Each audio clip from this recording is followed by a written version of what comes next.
తెలుగు రాష్ట్రాల్లో అతిపెద్ద lift manufacturer lifts ట్రై.com dealership కూడా ఇవ్వబడును.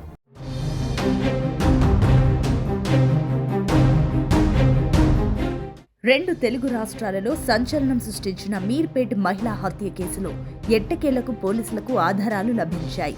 మాజీ జవాన్ గురుమూర్తి తన భార్య మాధవిని హత్య చేసి ఎలాంటి ఆధారాలు దొరకకుండా జాగ్రత్త పడ్డాడు. అయితే పోలీసుల విచారణలో మాధవిని తానే హత్య చేసినట్లు గురుమూర్తి ఒప్పుకున్నప్పటికీ పోలీసులకు ఎలాంటి ఆధారాలు లేకుండా చేశాడు. ఇంట్లోనే తన భార్యను హత్య చేశానని, ఆమె మృతదేహాన్ని ముక్కలు ముక్కలు చేసి ఎముకలను కాల్చి పొడి చేసి బయట పడేసినట్లు గురుమూర్తి పోలీసుల విచారణలో చెప్పాడు.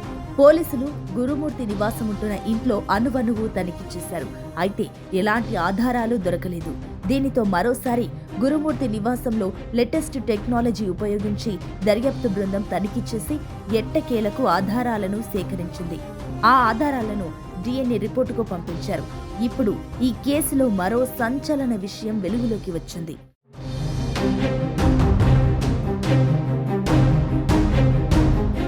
ఈ నెల 14న సంక్రాంతికి వస్తున్న సినిమా సెకండ్ షోకి పిల్లలతో కలిసి గురుమూర్తి దంపతులు వెళ్లారు. సినిమా పూర్తయిన తర్వాత వారి పిల్లలను బంధువుల ఇళ్లలో దింపేసి గురుమూర్తితో పాటు ఆయన భార్య మాధవి మాత్రమే జిల్లెలగూడలో ఉన్న ఇంటికి తిరిగి వచ్చారు. అప్పుడు టైం సుమారు 1 గంట అవుతుంది. ఆ రోజు రాత్రి ఏం జరిగిందో తెలియదు. తరువాత రోజు 15వ తేదీన ఒకరోజు అయినా సరే పండగకు తన పుట్టింటికి పంపించాలని మాధవి గురుమూర్తిని అడిగింది. దానికి గురుమూర్తి ఒప్పుకోలేదు. దీంతో మాధవి గురుమూర్తిల మధ్య గొడవ జరిగింది.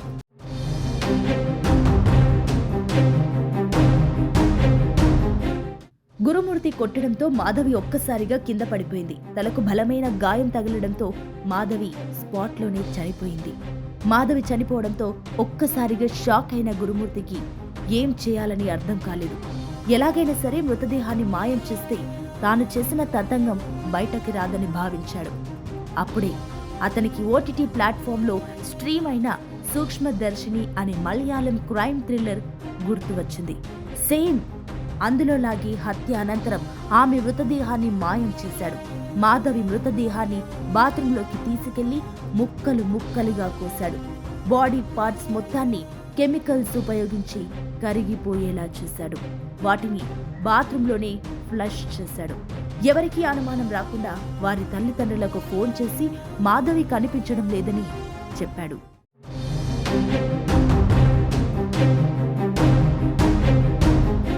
పోలీసులు మిస్సింగ్ కేసును నమోదు చేసి దర్యాప్తు చేయగా అసలు విషయం బయటపడింది. గురుమూర్తి ఇంట్లో సీసీ కెమెరాలు దాదాపు 8 ఉన్నాయి.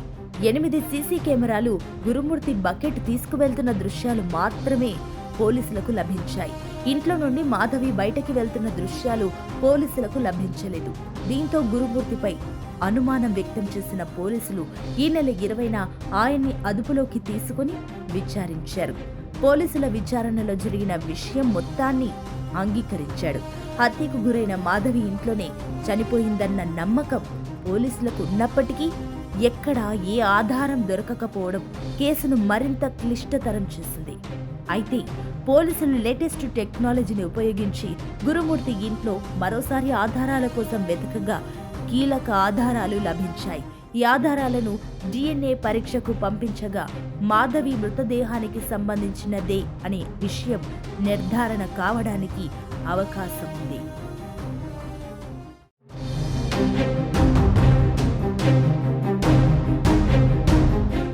సుమన్ టీవీలో మీ పర్సనల్ అండ్ బిజినెస్ ప్రమోషన్స్ కోసం కింది నెంబర్కి కాంటాక్ట్ చేయండి.